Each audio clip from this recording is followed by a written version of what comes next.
You know what time it is. You know what time it is. How firm thy friendship.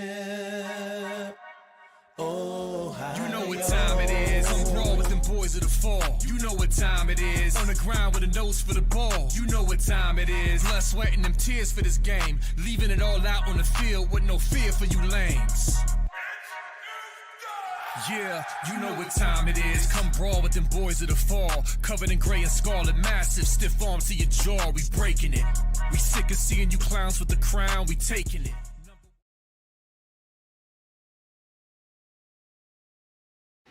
What up, Buckeye Nation? Welcome to the Buckeye Boys, where we talk about college football with real fans. I'm Devin. That's Mello. And we had to hop on here real fast, man, because we got a boom. Not a boom from a player standpoint, but a boom as in we got a new hire on the coaching staff here at Ohio State.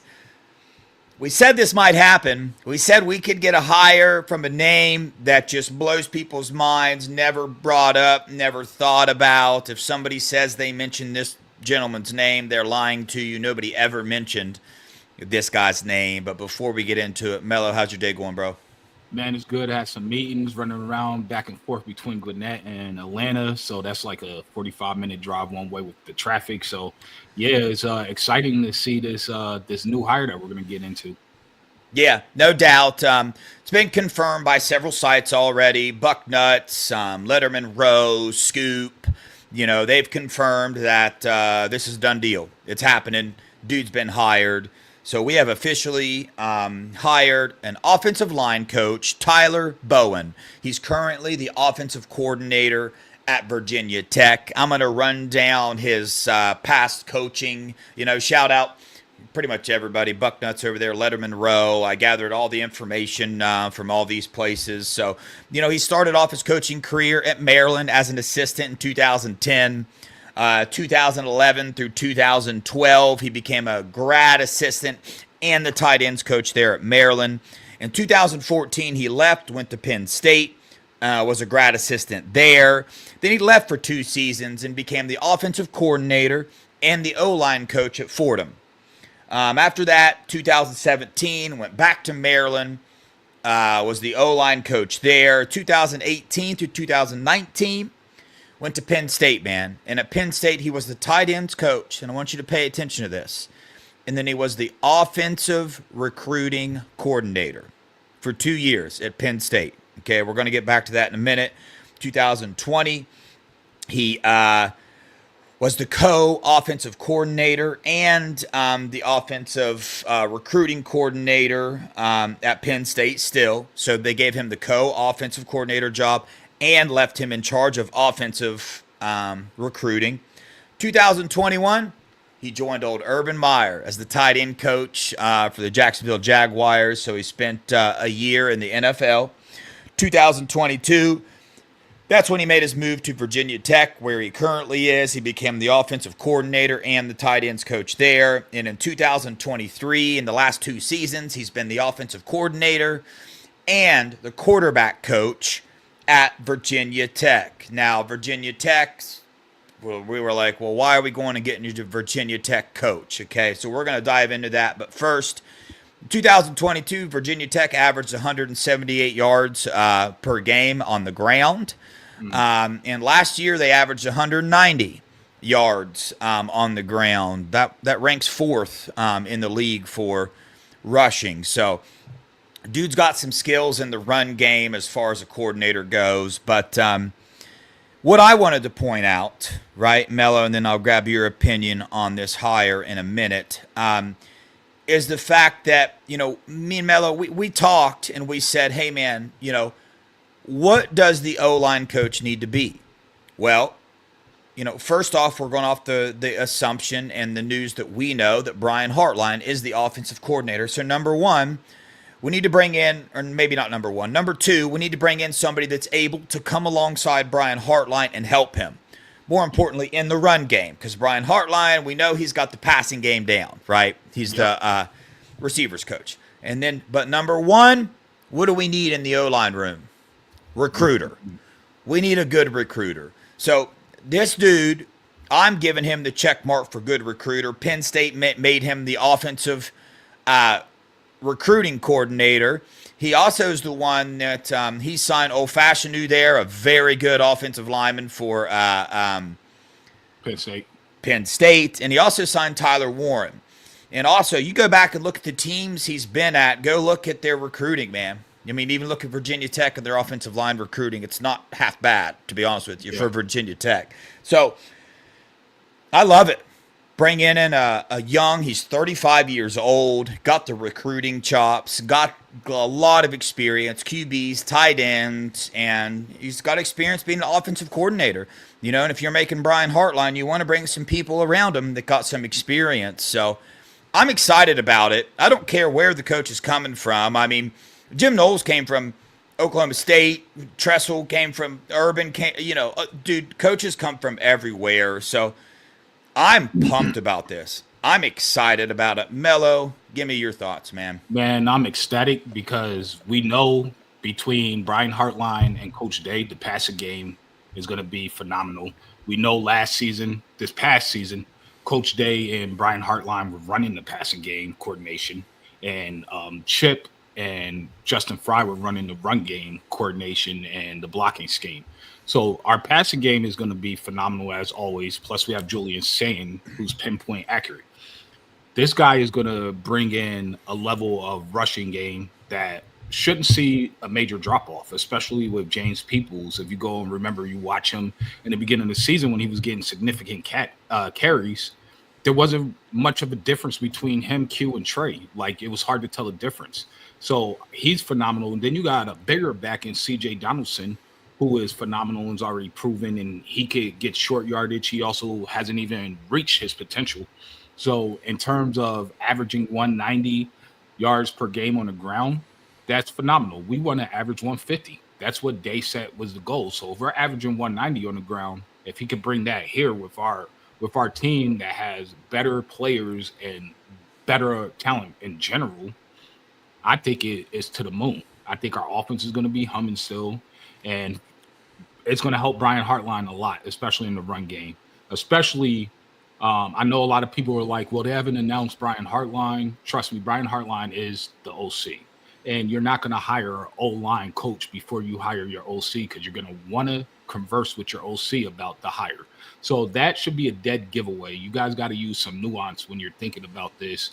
If you're like, oh, they didn't announce it. Yeah, he has to go through the process. Imagine if he just announced Brian Hartline, who he took away kind of play calling duties the last time he was here without doing a proper or making it look like a proper interview process. He would get killed for it. So Hartline is the OC. Just accept it and be ready to support him. That's it. He's going to have his growing pains. Be there for him. Don't bash him and say you're going to kill him or blow up his house or you want him fired. It's Hartline. Yeah. Just have some patience, people. We're going to be all right.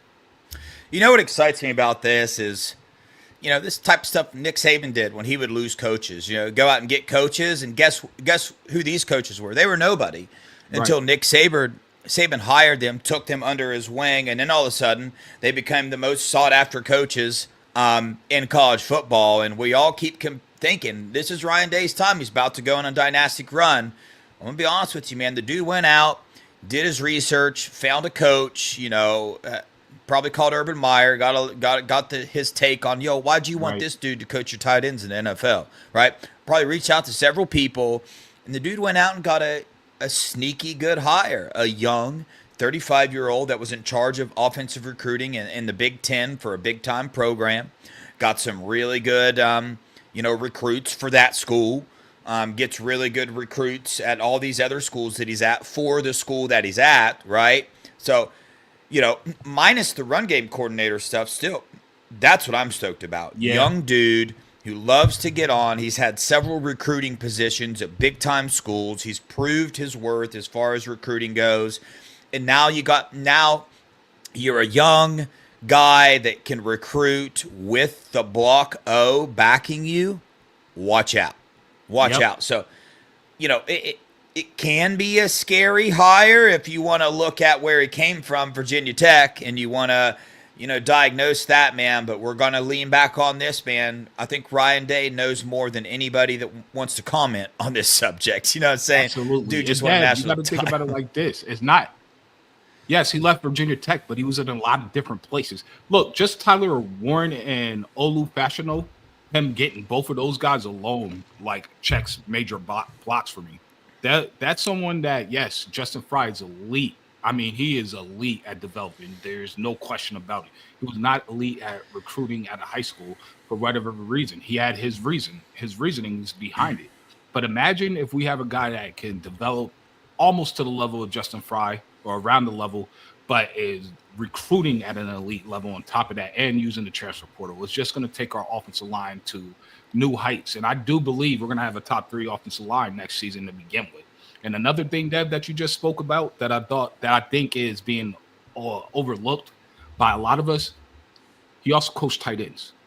So he could double dip right there and help Keenan Bailey in the tight end room as well. So now you're talking about Keenan Bailey that never misses on his first targets. Brian Hartline, the OC, that's going to help recruit not just wide receivers now, but everywhere. And an O-line guy that's elite at recruiting. Our recruiting is going to hit the skyrocket. It's going to skyrocket. Yeah. I want to just hit on something while it's fresh on my mind, because I've been thinking about this Brian Hartline thing, and about the number one thing I hear is, well, we tried to let him do it already. He couldn't do it, and Ryan Day took the responsibility away from him. I got a question. Mm-hmm. When has it been proven that he couldn't do it? Why is that automatically the assumption that we couldn't do it? How many times we heard Ryan Day talk about how much he loves to call plays, how hard it was for him to give up? Who's to say that, no, it wasn't taken from him because he couldn't do it. It was taken from him because Ryan Day wanted to do it. The dude's the head coach. So who's to... Valid point. I don't know where this... I mean, it's a logical assumption to make. Yeah. Hey, Ryan Day made him the offensive coordinator. He's now not playing calls. The assumption would be, hey, he's not calling the plays because he couldn't do it up to Ohio State standard. But nobody knows if that's true or not. It could have just been Ryan Day wanting to control it and wanting to do it and not ready to give it up. Well, guess what? Ryan Day's ready to give it up now. Brian Hartline's been there for 9 years. He was beside Urban Meyer. He was beside Ryan Day. He was beside Chip Kelly. He was beside all these offensive minds in the room. So it's like, bro, I think the fact that, Coach Day hired him to make his calls, knowing that Coach Day wants to be CEO now, he sees the advantages of being a CEO. The first year you're a CEO, Ryan Day, you win the national championship. I think lessons learned. Ryan Day wants to stay a head coach. He hires Brian Hartline. We're all out here making assumptions that he's not ready, that he never got his feet wet somewhere else. Ryan Day spends most of his time right beside Brian Hartline. If Ryan Day, who just won a national title, has been coaching for the Buckeyes for going on to 7 years now as the head coach, if he's making the decision to turn his trust in the play calling over to Brian Hartline, who are we to sit here and argue from the outside looking in that the dude is not ready? So that just, I don't know. I just wanted to bring that up. And like I said, it's a safe assumption, right, to assume that he couldn't do it. And it's also, I know all the arrows point to he's not ready. I know that's where they keep pointing, but we got a pretty big arrow pointing to he is ready. And that's the fact that Ryan Day hired him to do the job. That's a pretty big arrow pointing the other way of what we think. And trust me, I get the thinking. I'm not bashing anybody that thinks that. I get that. I understand that. You know what I mean? That's fine to think that way. I take those thoughts out of my mind and just say, Ryan Day hired him. That's all I need to know. That's enough for me. I'm ready to rock and roll. Plus, you already addressed this. You remember, I forgot exactly what you said, and I didn't really see the quote, but I'm not sure if you remember you talked about this. I think it was on Monday's show where you said what Chip was saying about Brian Hartline. Do you remember that? Can you tell everybody if you remember? Well, I remember that Chip vouched for him. Is that what you're talking about? Yeah. You know, Chip Kelly vouched for Brian Hartline for this position. So there's another person that just spent all season with him. We know that Brian Hartline, it was said in multiple meetings and, out of Ryan Day and Chip Kelly's mouth that Brian Hartline was heavily involved in the game planning. He got shouted out for some of the game plans he did. We know he's heavily involved in third down passing calls and all those things. So he was pretty involved this year. But, Emily just said it in the chat. I want to make sure people understand. I'm not bashing anybody here. Because your concerns are understandable. They really, really are. I totally get the concerns there, and you're allowed to say you don't think he's ready. That's fine. I'm not here to argue with you. I'm just here to give you my opinion, and my opinion is that Ryan Day's decision should be enough for us fans. If it's not, that's okay. We'll see, right? Yeah. He's either going to be right or he's going to be wrong. I want him to be right. The next thing I want to bring up is, should we start talking about why Tyler should be fired now, or do you want to wait till the season gets rolling a little bit?